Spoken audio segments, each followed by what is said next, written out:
Madame Marbury?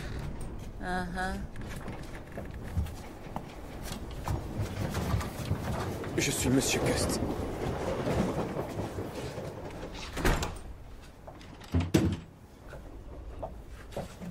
Le loyer est de 2 shillings et 6 pence, 2 semaines payables d'avance. Des paquets à votre nom ont déjà été montés dans votre chambre. Ne comptez plus sur moi pour vous rendre ce genre de service à l'avenir. Des colis dans les étages, vous me prenez pour qui? Une mule? Vous auriez dû me laisser les monter, Vous laissez une pile de colis encombrer mon vestibule? C'est pas un bureau de poste ici. Vraiment navré pour le désagrément, Madame Marbury. La porte est verrouillée à 22 heures précises. Je ne tolère pas que mes locataires sortent jusqu'à plus d'heures. Je ne tolère pas non plus les poivreaux et autres ivrognes. Pas plus que les grossièretés, obscénités et blasphèmes en tout genre. Ce que je tolère en revanche, ce sont les bonnes vieilles valeurs. N'oubliez pas vos bonnes manières et nous nous entendrons très bien. Les latrines sont à l'extérieur. Il est préférable pour tout le monde de ne pas abuser de façon inconsidérée du papier toilette. Ça bouche l'évacuation. Et qui se retrouve obligé de se pencher là-dedans pour jouer du bâton? Moi, évidemment. Êtes-vous de passage dans la région ou avez-vous l'intention de séjourner ici durablement? Cela va dépendre. De quoi? Du succès de mon entreprise.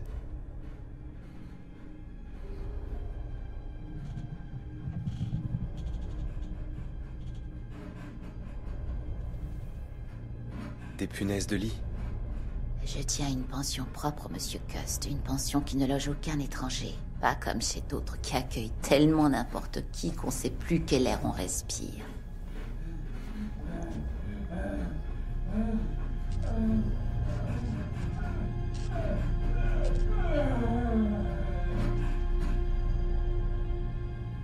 Monsieur Treadgold, l'un de mes plus anciens résidents, son dos lui fait mal. Ma gentille fille Lily fait de son mieux pour l'aider. Elle est très douée pour soulager nos locataires de leurs maux. C'est 1 shilling pour l'ordinaire. On réserve par mois et c'est moi qu'on paye. Elle sait s'y prendre et saura se montrer accommodante. Je vous laisse défaire vos bagages.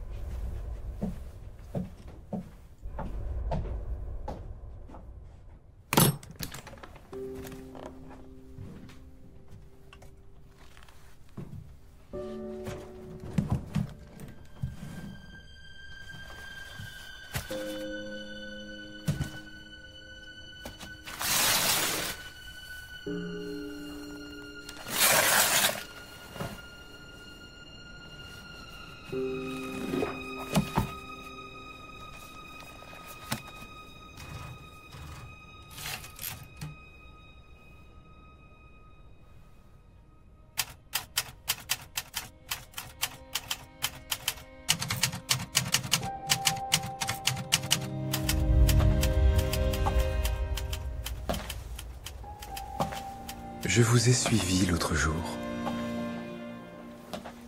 Vous aviez l'air vieux et fatigué. Chacun de vos pas semblait douloureux.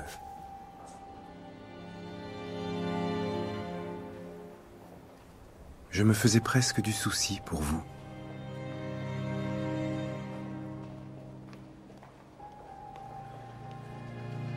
Je me tenais si près de vous, derrière vous. Avez-vous senti mon souffle dans votre cou, Hercule?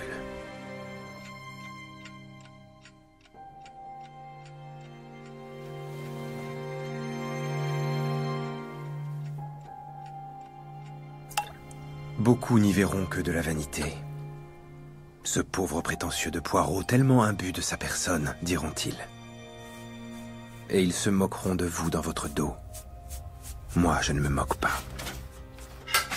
Parce qu'il ne s'agit pas de vanité.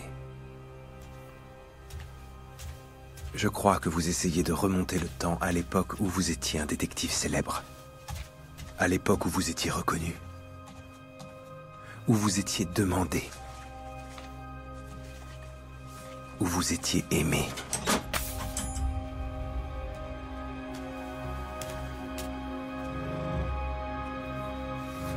Moi, on ne m'a jamais aimé. Mais on va me craindre. Je serai une bête sans visage, et je guiderai les agneaux à l'abattoir.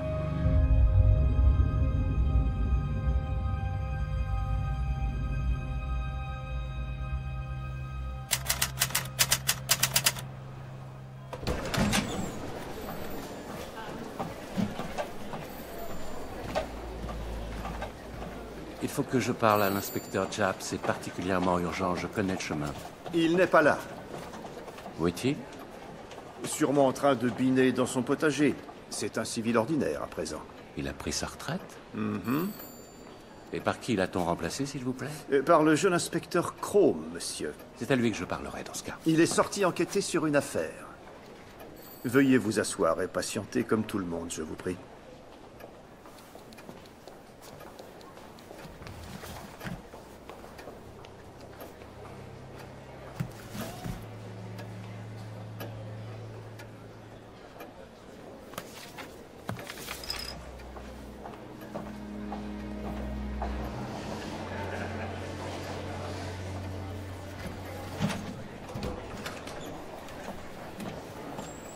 Inspecteur Chrome, s'il vous plaît. Hercule Poirot.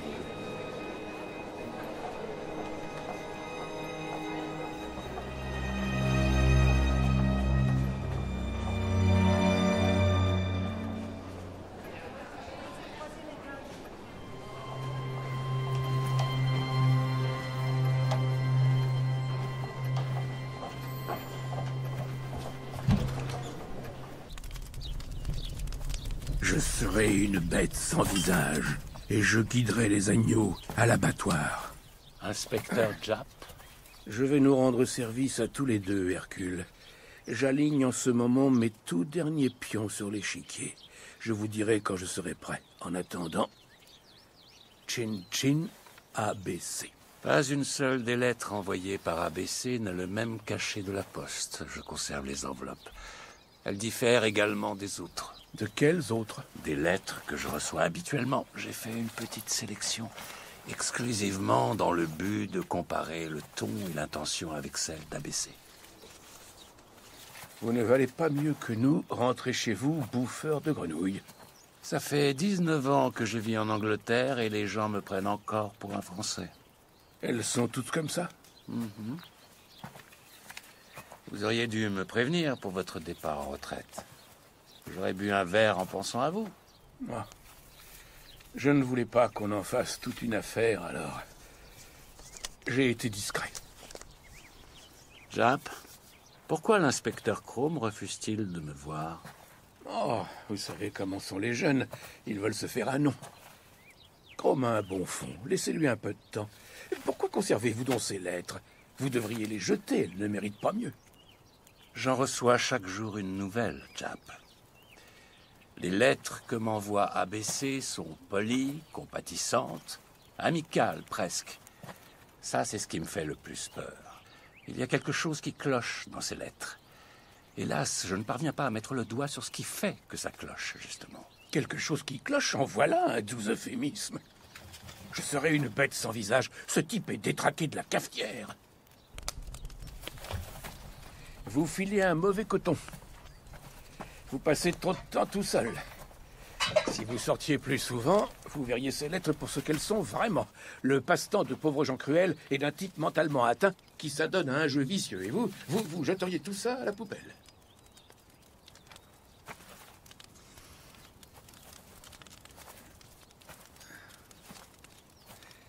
J'ai fait retirer un jambon. J'ai des petites patates, un chou rouge appétissant. Restez dîner avec moi. Roulé à la marmelade avec crème renversée au dessert. Quelle horreur. De la cuisine anglaise. Allez, quoi? On refera le monde à notre sauce.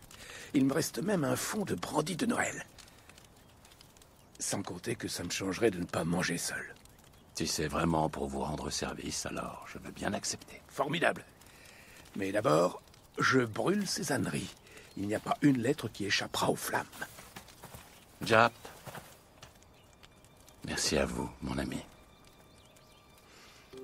Je vous laisse fermer le cabanon et puis on rentre.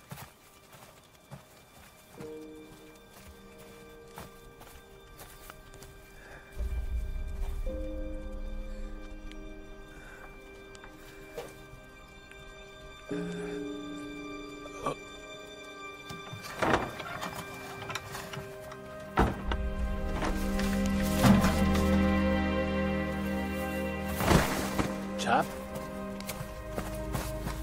Jap?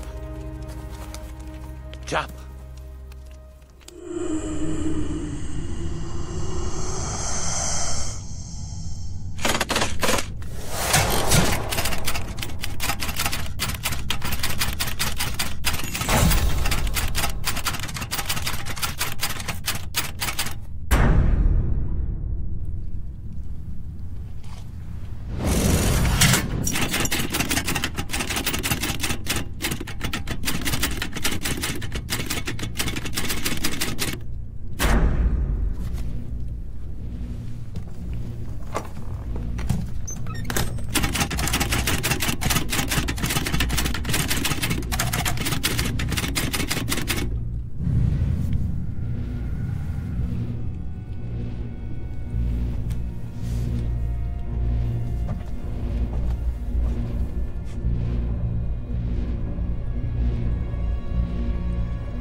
Bonjour, chère madame.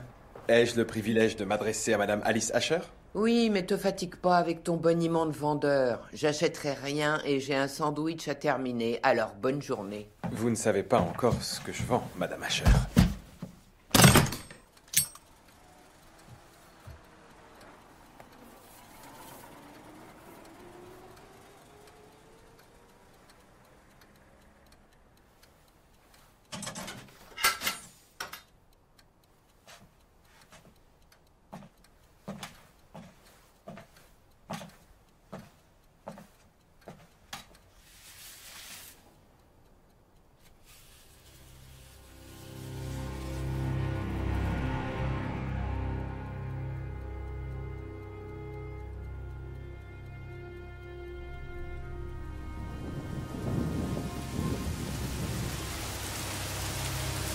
L'Éternel a donné et l'Éternel a ôté. Que le nom de l'Éternel soit béni. L'homme né de la femme est de courte vie et rassasié d'agitation. Il naît, il est coupé comme une fleur, il fuit et disparaît comme une ombre.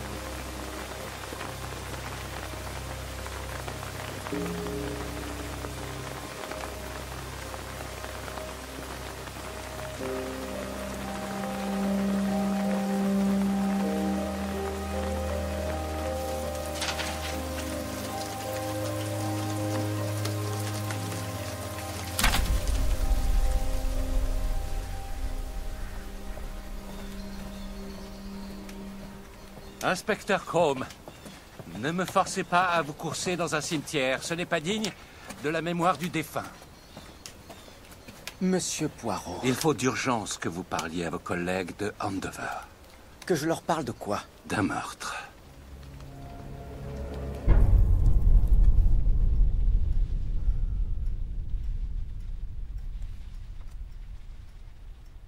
C'était le bureau de Jap, me semble-t-il. C'était, oui. Ça continue, ces petites soirées meurtres? Dans ces grandes demeures? Comme du temps de votre gloire? Drôle de façon de s'amuser. Ces riches qui se prennent pour des victimes de meurtre. C'est sinistre. J'ai dû arrêter, faute de demande. Monsieur Poirot, votre menton se met à fondre.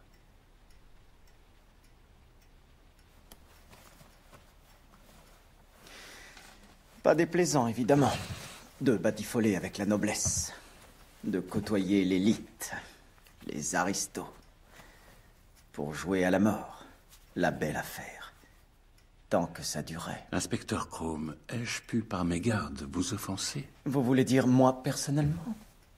Ou moi et mes collègues collectivement? Les deux?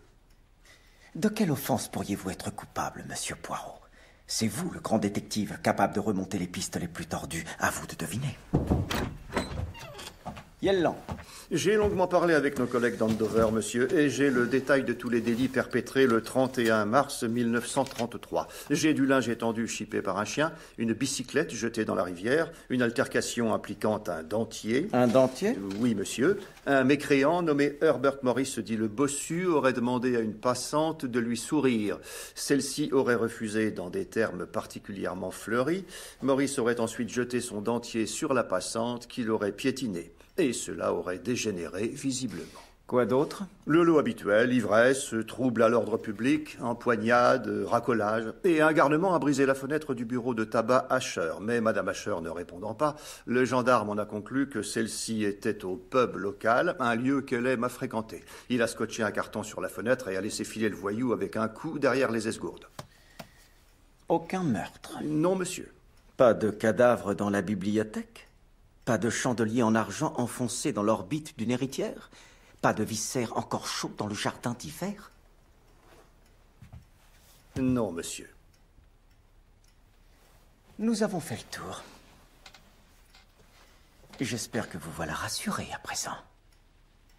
Vous savez quel jour on est, je suis sûr. Nous sommes le 1er avril. Poisson d'avril. Je crois qu'on s'est moqué de vous.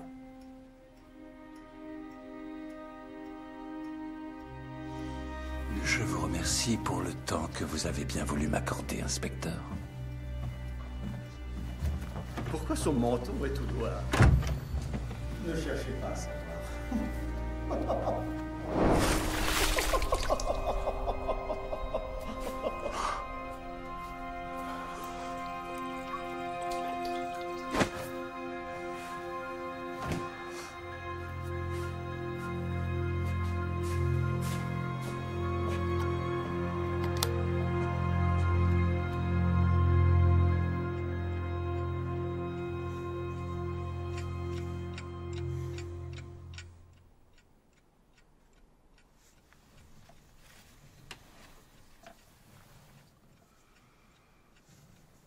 Je vous salue, Marie, pleine de grâce. Le Seigneur est avec vous. Vous êtes bénie entre toutes les femmes. De quelle offense pourriez-vous être coupable, monsieur Poirot?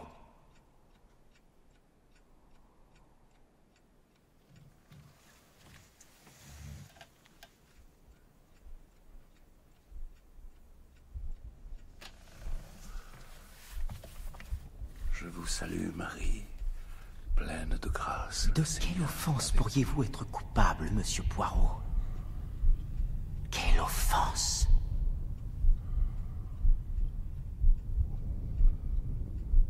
Je vous salue, Marie, pleine de grâce. Le Seigneur est avec vous.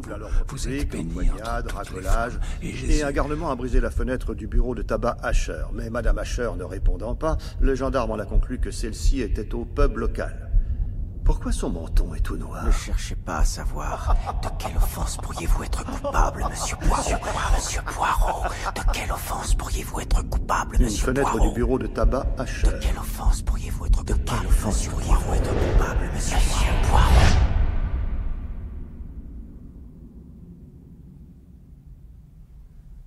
Assassin. Assassin.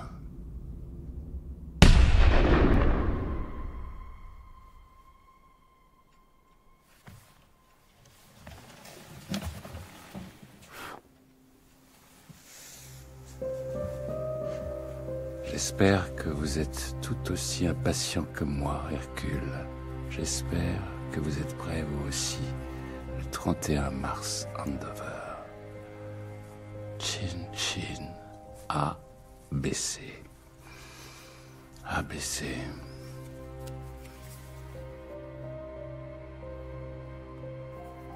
Le lot habituel. Ivresse, trouble à l'ordre public, empoignade, racolage et un garnement a brisé la fenêtre du bureau de tabac Asher. Et Madame Asher, elle, n'a pas répondu.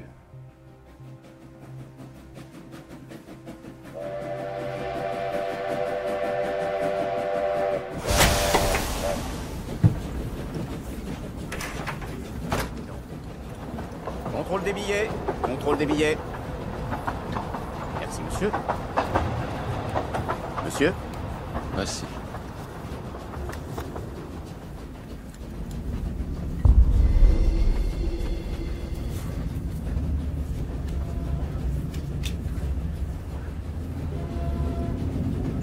Contrôle des billets, s'il vous plaît. Merci, madame.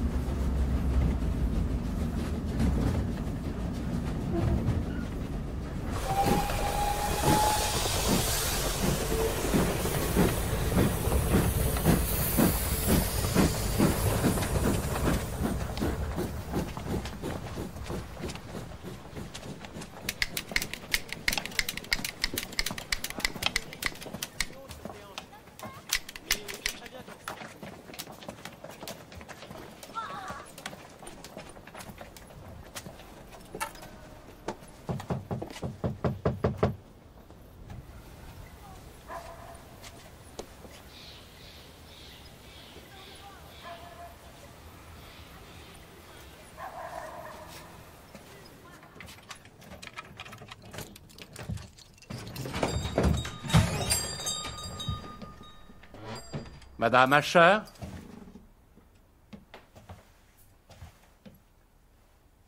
Madame?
Je trouverai votre assassin, madame. Je trouverai le responsable. Je vous le promets solennellement.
Espèce d'ordure d'assassin. Ramène-toi.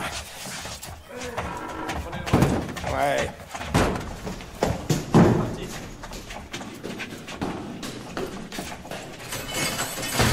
Rentre là-dedans, fumier.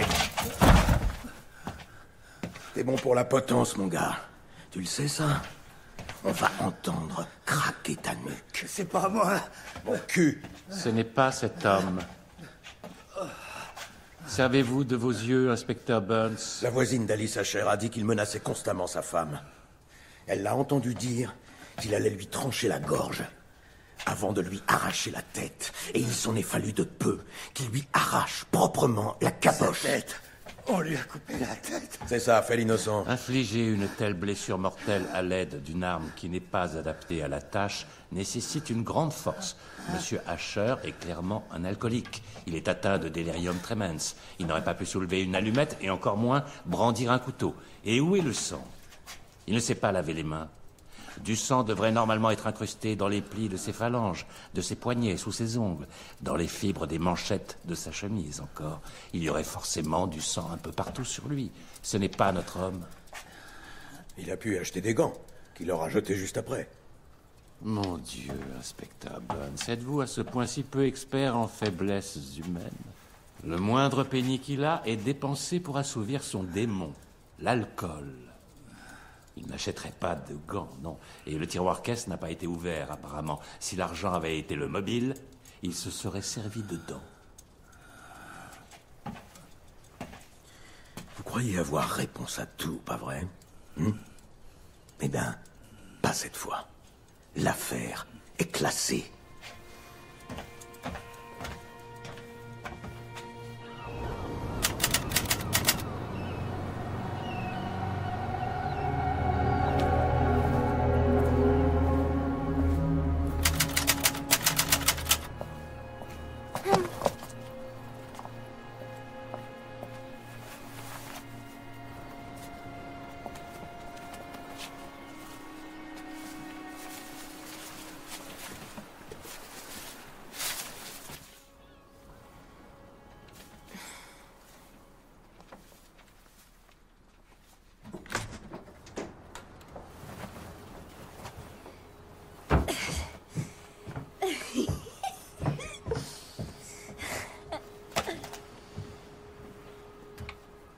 Si seulement maman te voyait telle que tu es, Betty.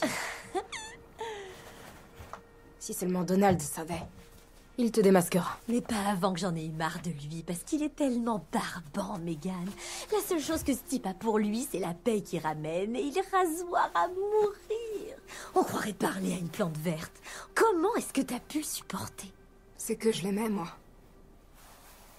Tout ce que ça m'a coûté, c'est un claquement de doigts pour qu'il rapplique en courant. Il t'a acheté comme si t'étais bonne à rien. Je t'ai rendu service, moi, Megan. Tu t'en rendras compte un de ces quatre. Et à ce moment-là, t'arrêteras peut-être de jouer les sœurs rabat-joie et les ingrates. En attendant, fais de beaux rêves.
Bonjour, Hercule. Qu'avez-vous pensé de Madame Asher? Elle ne m'a pas facilité la tâche. Évidemment, vous connaissez la suite, n'est-ce pas? B. Mais quel B? Et quand? Chin, chin.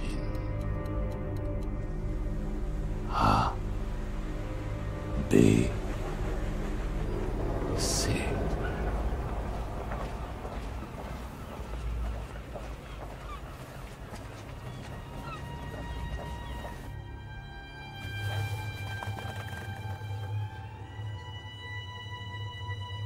Et dans quel état est votre adversaire? Vous vous battiez pour une fille, au moins. Non. Oh, quel gâchis. Les filles adorent qu'on se batte pour elles.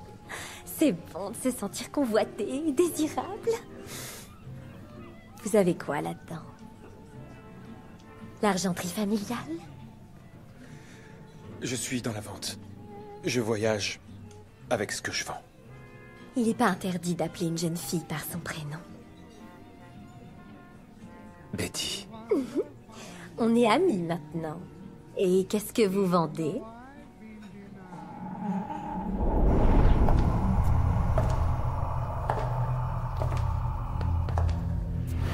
Mademoiselle Barnard, la table 9 vous attend. J'y vais, Madame Welk. Oh, je les garde, vos bas, ça c'est certain. Ils sont ravissants. Et leur prix est fort raisonnable avec ça. Non, mais si vous êtes trop occupé pour aller chercher votre porte-monnaie, je peux très bien repasser en fin de service. Oh non, je ne paie pas pour ce genre de choses. Les hommes me les donnent normalement. Je ne peux pas. C'est mon gagne-pain, voyez-vous. Encore puceau, comme c'est mignon. Quoi? Estimez-vous heureux d'avoir touché quelque chose qui touche à présent mon corps. C'est la seule chance que vous aurez jamais de vous approcher de mes cuisses. Retournez dans votre chambre, vous caressez en repensant à ça maintenant.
Ce n'est pas votre soir. Allez, tenez.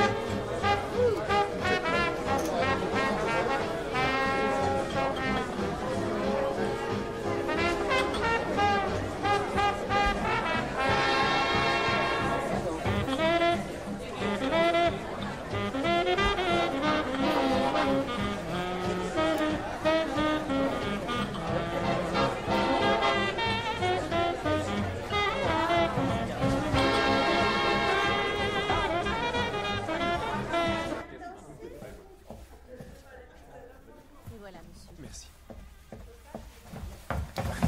Ôtez vos mains toutes moites! Vous me devez de l'argent pour les bas.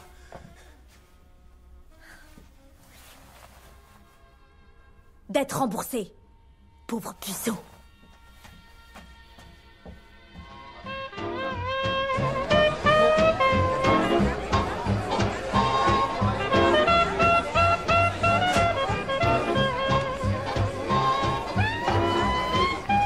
Viens par là. Donald, Tu rentres avec moi. lâche-moi, espèce de gros balourd! Si tu restes, c'est fini nous deux. Terminé, on ne se marie plus. Oh, mon petit cœur saigne. T'arriveras jamais à la cheville du type que je suis venu voir ce soir.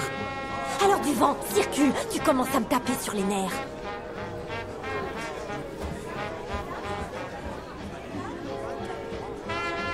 Ne lui cours pas après, Megan. Et un peu de dignité, de Dieu.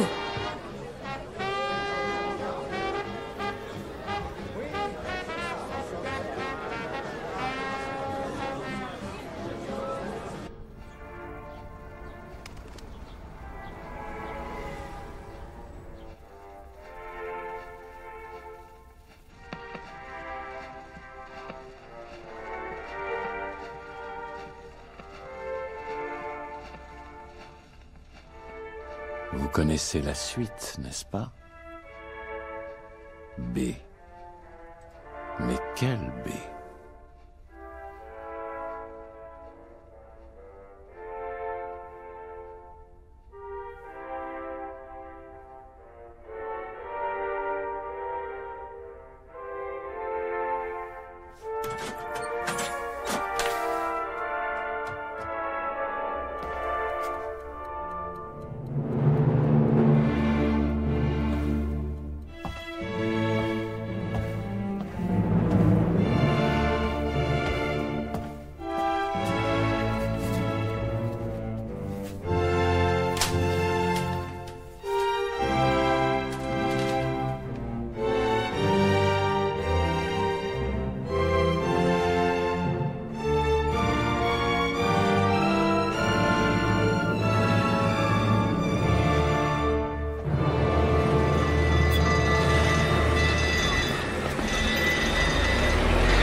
Savez-vous qui c'est? Elisabeth Barnard. On l'appelait Betty. Elle travaillait plus loin, au Ginger Cat.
Ma petite chérie adorée, mon bébé.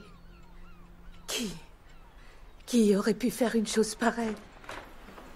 Qui donc? Je viens de l'apprendre. Dites-moi que c'est faux. Un meurtrier nous a enlevé notre bijou, Donald. Notre si parfait petit ange. Que va-t-on devenir sans elle? Je vais préparer du thé.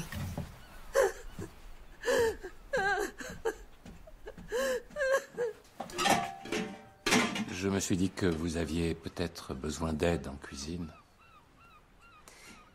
Notre petite chérie adorée. Notre parfait petit ange. Betty n'était ni l'une ni l'autre. Ma sœur était une traînée. Mademoiselle, votre sœur vient de décéder. Elle n'en était pas moins une traînée. Je suis capable de faire le thé comme une grande.